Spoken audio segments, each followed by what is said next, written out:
Hello and welcome to Current News. My name is Neel. In this special segment, we will discuss news which is important from the perspective of your exam. The bulletin of the last whole week which might echo in your question paper in the examination hall. Let's begin with the headlines.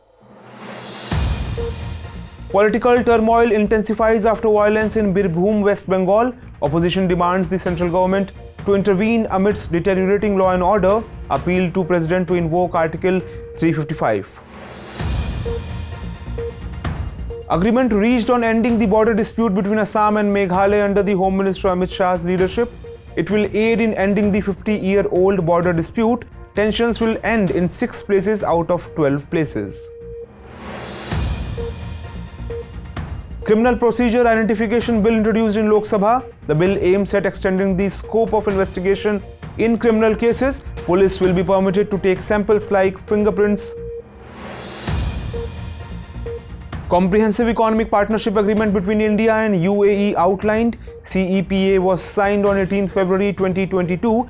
This agreement will be quite crucial for taking bilateral trade forward.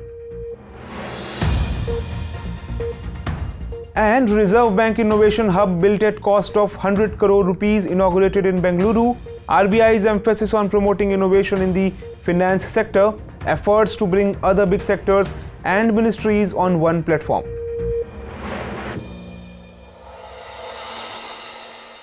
Now let's begin with news of the week. The shocking incident of violence in West Bengal's Birbhum district has stirred a political row. The opposition leaders have demanded a CBI probe into the matter, citing the collapse of law and order situation in the region. A prominent opposition leader of Lok Sabha has urged the president to invoke Article 355 of the Constitution. Let us now discuss about Article 355 and other such similar provisions. According to Article 355, it shall be the duty of the Union to protect every state against external aggression and internal disturbance. Also, the Union shall ensure that governance of every state is carried on in accordance with the provisions of the Constitution. Hence, it is the duty of the centre to intervene in the present situation of West Bengal. Article 355 of Constitution deals with an emergency provision through which President's rule can be imposed on a state. According to some provisions of Article 356, the Union government can take over the powers of a state government. This is known as President's rule in common parlance. However, the term President rule has not been mentioned in this article. Actually, Article 356 mentions about the failure of constitutional machinery in the state. In such a scenario, if a situation has arisen in which the government of a state cannot be carried on in accordance with the provisions of Constitution, then President's rule can be imposed under Article 355. President's rule can also be imposed under Article 365. According to Article 365, if a state fails to comply with any direction from the centre, it shall be construed that a situation has arisen in which the governance of a state cannot be carried on in accordance with the provisions of the Constitution. By invoking Article 356, the President of India can take over the powers of the state government. It clearly means that the suspension of state government, the President can also suspend or dissolve the state's legislative assembly. In that case, the Parliament can confer powers on the President to make laws for the state. An agreement has been signed recently by Assam and Meghalaya to resolve their 5-decade-old interstate border dispute. The agreement was signed in the presence of the Union Home Minister and the Chief Ministers of both these states. The agreement will aid in resolving the border dispute between the two states at about 6 of the 12 disputed areas which often cause tensions between the two states. The 6 areas, that is Hahim, Gizang, Tarabari, Boklapara, Khanapara, Pilinkata and Ratchera, were identified for the first phase of border dispute resolution by both the state governments in 2021. Thereafter, ministerial-level regional committees constituted by the two states made frequent visits to the disputed areas and submitted their reports based on 5 mutually accepted principles. These 5 mutually accepted principles include historical perspective, ethnicity of local residents, proximity to the border, desire of the local residents, and administrative convenience. The agreement's framework has been prepared on the basis of these principles. As per the agreement, out of 36 square kilometer disputed area between the two states, Assam will get complete control over 18.51 square kilometers, and Meghalaya will get complete control over 18.28 square kilometer area. After this agreement, about 70% of the border dispute between the two states has been resolved. It is noteworthy that Meghalaya was carved out of Assam as a new state in 1972, but the Assam Reorganization Act 1971 was challenged by Meghalaya. As its result, the border areas between these two states became disputed. Recently, the Criminal Procedure Identification Bill 2022 has been introduced in the Lok Sabha. It aims at enabling the police to adopt new sampling methods for identifying criminals and widening the scope of investigation of criminal cases. The bill proposes to allow the police and prison authorities to collect, store, and analyze physical and biological samples of convicts and those detained under preventive detention.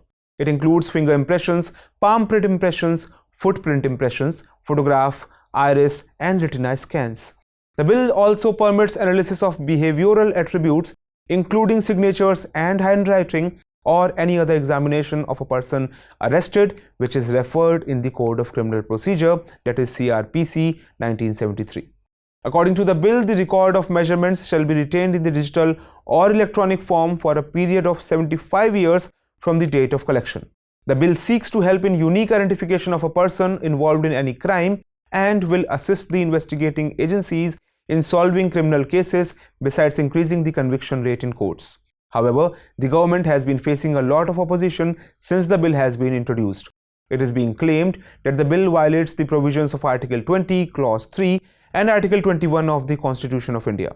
As per Article 20, Clause 3, no person accused of any offence shall be compelled to be a witness against himself. However, it is being argued that the provisions of the bill could pave the way for conducting controversial tests like narco test and brain mapping in future. Moreover, the long-term storage of personal data of an individual is not only a violation of right to privacy under Article 21 of the Constitution, but also is against the right to be forgotten. In the present times, there have been many technological and scientific advancements in the world, due to which there are explicit changes in the nature of crime. In such a situation, the Identification of Prisoners Act 1920, which is the existing law for identifying criminals, is being considered as quite old. The law allows for only fingerprints and footprints to be collected for identifying criminals. Besides, the government is of the view that the existing law is limited in its scope and is incapable of dealing with the present nature of crime. Therefore, the need for a new law is being felt to replace the old and obsolete law. A petition has been filed in the Supreme Court recently. The petition challenges the formation of the Delimitation Commission for Jammu and Kashmir, and it also pleads to declare the process of setting up this commission as unconstitutional. The Delimitation Commission was formed for determining Legislative Assembly and Lok Sabha seats in Jammu and Kashmir.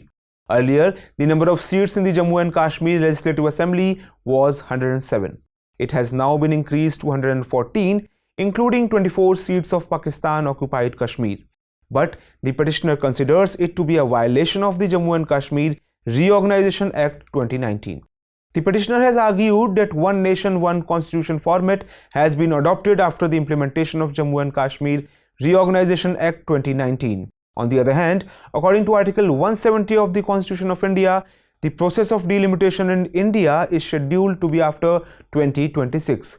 In such a situation, the petitioner considers that the formation of Delimitation Commission for Jammu and Kashmir before 2026 rejects One Nation and One Constitution format. It is noteworthy that the central government had issued a notification in 2020 to form a Delimitation Commission under the chairmanship of Ranjana P. Desai for delimitation of assembly and parliamentary constituencies in Jammu and Kashmir, Assam, Arunachal Pradesh, Manipur and Nagaland. Under this notification, the number of seats in Jammu and Kashmir Assembly have been changed. There are provisions for the Delimitation Commission in Article 82 of the Constitution. According to Article 82, after the conclusion of each census, allocation of seats in the Lok Sabha to the states and the division of regional constituencies in each state shall be determined by such authority and in such manner as Parliament by law may determine. Under this provision, Parliament enacted the Delimitation Commission Acts in 1952, 1962, 1972 and 2002. By the 42nd Constitutional Amendment, the 1971 census was considered as the basis of delimitation till 2000. Later, it has been extended till 2026 by the 84th Constitutional Amendment. The Delimitation Commission is formed by the President and it carries out its functions with the support of Election Commission. Recently, the Supreme Court has given its verdict regarding the imposition of tax on lotteries. The court held that a state legislator had the right to impose tax on lotteries conducted by other states within its jurisdiction. The court has upheld the power of state legislatures to levy tax on lotteries. The judgment came on appeals filed by Karnataka and Kerala governments. The appeal was against the decisions of Kerala High Court and Karnataka High Court to quash laws enacted by their legislatures to tax lotteries organized and promoted by the northeastern states. The Supreme Court has set aside the orders of Karnataka and Kerala High Courts. The court observed that lotteries is a species of gambling activity. The court also said that betting and gambling is part of the state list in the 7th schedule of the Constitution, and therefore the state legislatures have the power to tax lotteries. According to the court, betting and gambling is a genus. It includes several types of activities such as horse racing, wheeling, and other local forms of betting and gambling activity. In 2020, the Supreme Court in its verdict had said that taxes can be imposed on lottery under the GST Act 2017. Lottery in India is governed by the Lotteries Regulation Act 1998. It essentially lays down provisions related to lotteries, their organization, conduct, and the like. This act permits the state governments to organize and promote the activities of lottery in some cases. The state government can prohibit a lottery organized, conducted, or promoted in contravention to the said provisions. Also, remittance of the income generated from lottery winning is prohibited under the Foreign Exchange Management Act 1999. The Union Minister of Commerce and Industry recently presented the framework of CEPA, that is, Comprehensive Economic Partnership Agreement between India and the UAE. India-UAE CEPA was signed on 18th February 2022 in New Delhi during the India-UAE Virtual Summit. The India-UAE CEPA is the first deep and full free trade agreement to be signed by India with any country in the past decade. The agreement is expected to enter into force on 1st May 2022. The agreement is a comprehensive agreement which will cover trade in goods, rules of origin, trade in services, technical barriers to trade, sanitary and phytosanitary measures, dispute settlement, movement of natural persons, telecom, customs, etc. It also includes cooperation in pharmaceutical products, government procurement, IPR, investment, and digital trade. The agreement provides an institutional mechanism for promoting trade between the two countries. Under this agreement, both the countries will also get the benefit of preferential market access to each other's markets. As its result, labor-intensive sectors of India like gems and jewelry industry, textile, leather, plastics, furniture, automobile, and engineering products, etc. will also be promoted. Apart from this, the UAE has offered India market access in 11 broad service sectors for carrying out trade in services under the agreement. These include commercial and financial services, communication services, construction and allied engineering services, educational services, health services, tourism and travel services, etc. This agreement will not only strengthen the existing strategic ties between both the countries, but it will also create new employment opportunities in both the countries. The UAE is the 8th largest investor in India with an estimated investment of around $18 billion. Moreover, India and the UAE have recently entered into a memorandum of understanding whereby the UAE has committed $75 billion towards infrastructure development in India. The Comprehensive Economic Partnership Agreement is a type of free trade agreement. It deals with trade and other areas of economic partnership. Besides, negotiations are also held on areas such as trade facilitation, customs cooperation, and intellectual property rights. Earlier, India had also signed CEPA or CEPA with South Korea and Japan. The Reserve Bank of India has undertaken an initiative for fostering innovation in the financial sector. The RBI Governor Shaktikant Das recently inaugurated the RBIH, that is Reserve Bank Innovation Hub in Bengaluru. RBI has established this hub under Section 8 of the Companies Act. RBI has announced an initial capital of Rs 100 crores for this hub. The RBIH aims to encourage financial innovation in India through a proper institutional setup. It also seeks to bring world-class innovation to the financial sector in India, coupled with the underlying theme of financial inclusion. According to RBI, the hub is expected to build an ecosystem for development of prototypes, patents, and proof of concept.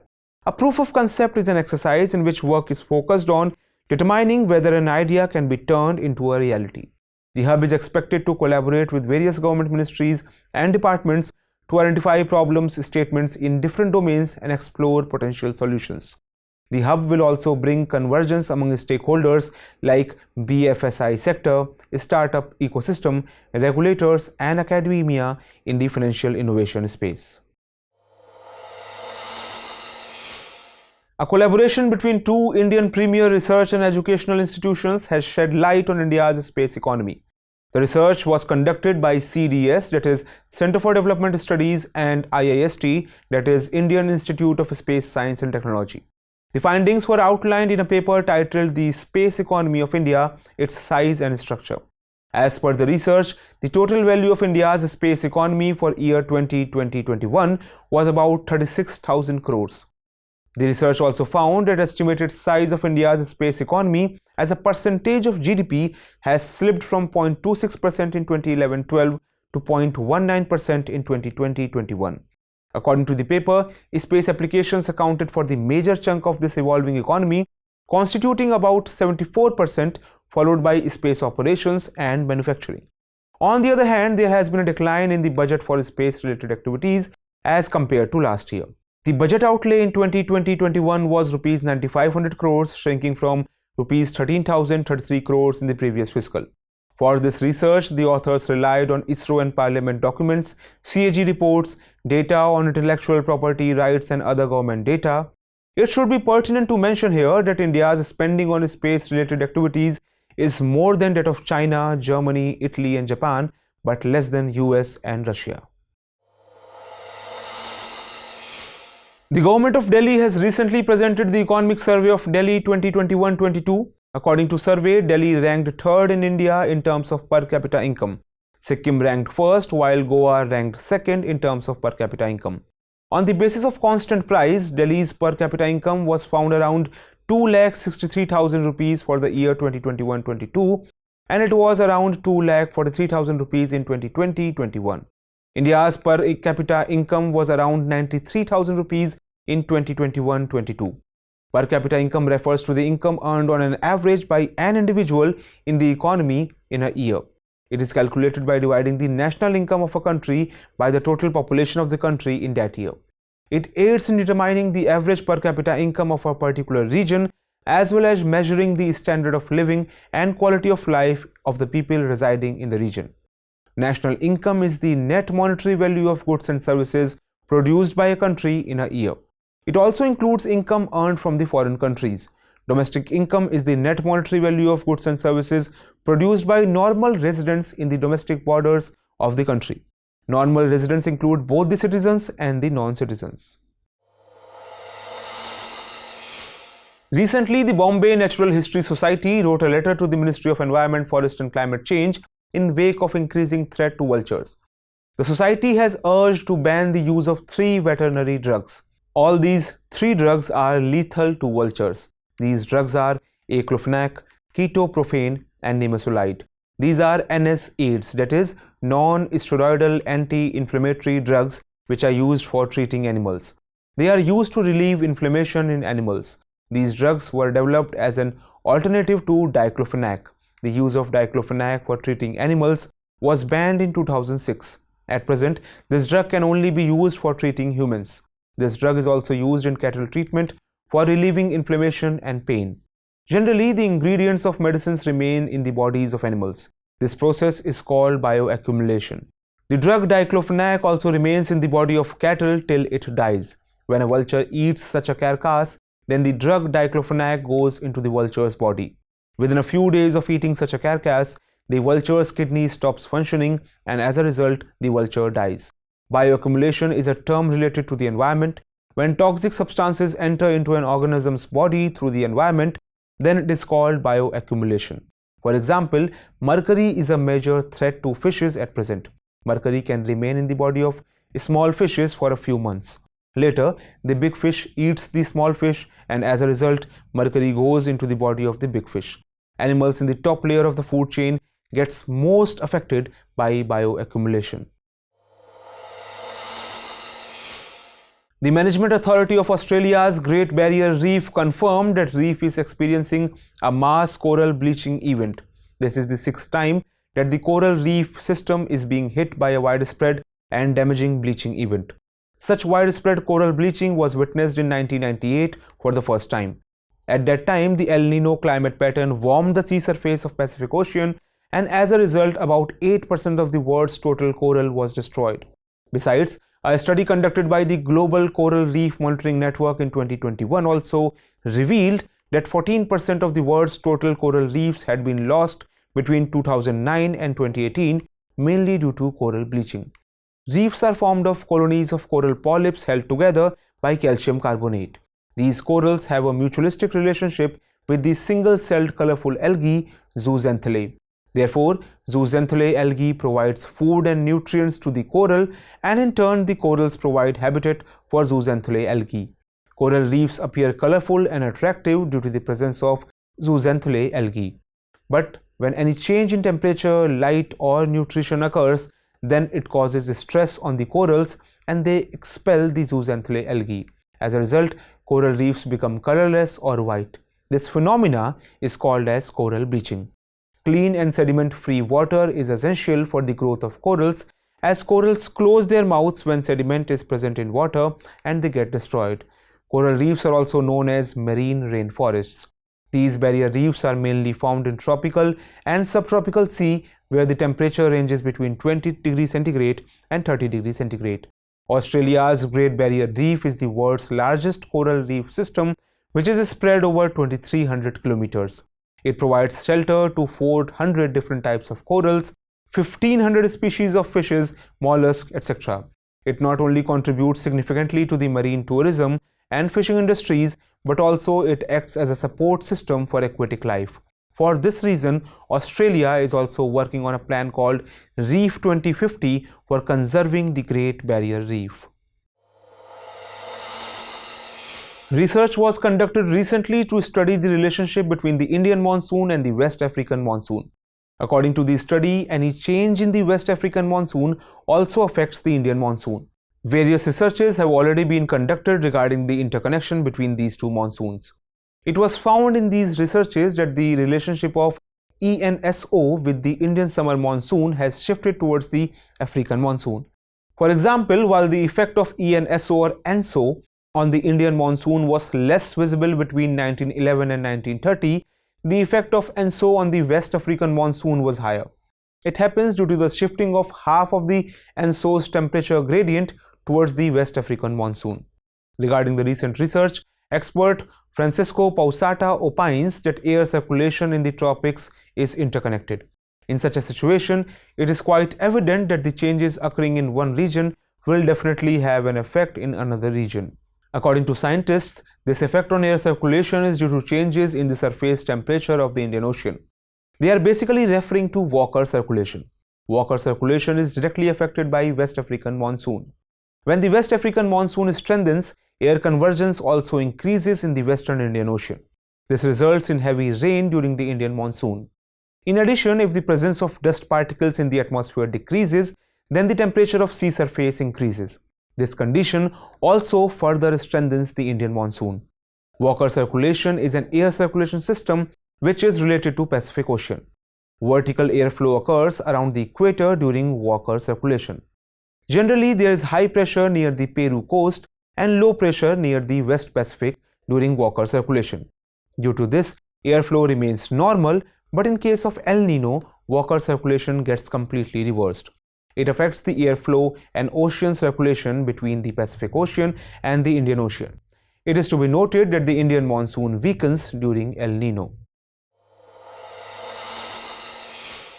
Scientists at the Center for Cellular and Molecular Biology, Hyderabad, found during their research an organism that gives a clue as to how mitochondria became an inseparable part of animal and plant cells. They speculate that mitochondria, which are at present considered as an integral part of eukaryotic cells, were not always found in animal and plant cells. Mitochondria became part of these cells later. According to researchers, about 2 billion years ago, a prokaryotic organism without a nucleus called archaea captured a bacterial cell. The bacterial cell learned to live within the archaea as an endosymbiont. The researchers studied an organism called Jacobid for understanding this process, and they identified two important adjustments that took place for facilitating the integration of two organisms. The researchers suggest that these adjustments occurred in a protein DTD, that is D-aminosyl tRNA deacylase, and a tRNA, that is transfer RNA. These changes were crucially responsible for development of mitochondria. Transfer RNA is a small RNA molecule that transfers an amino acid, that is glycine, for protein synthesis. Scientists had found in the 19th century that cell organelles such as chloroplasts and mitochondria undergo division inside eukaryotic cells, and the division is similar to division of bacteria. They hypothesized on this basis that these cell organelles, that is chloroplasts and mitochondria, may have originated from bacterial endosymbionts. Endosymbiosis is an intense form of symbiosis in which one of the symbiotic partner lives inside the body of another organism, and such organisms are called endosymbionts. Mitochondria generate energy for the biochemical reactions that take place in the cell, and hence they are dubbed the powerhouse of the cell. Let us now look at the 5 questions based on the bulletin. Questions for this series are: first question is, what is the possible implication of delimiting the seats of Lok Sabha or Legislative Assembly in a state? The process of delimitation will weaken cooperative federalism. This process is carried out to grant autonomy to the states, or this process indicates a strong unitary tilt towards Indian federalism, or none of the above. Next question is, which of the following would be an inevitable consequence of the proclamation of Article 356 in a state? Suspension or dissolution of State Legislative Assembly, or dissolution of the State Council of Ministers, or transfer of law-making powers of the Legislative Assembly to the President, or both A and B are correct. Next question is, consider the following statements.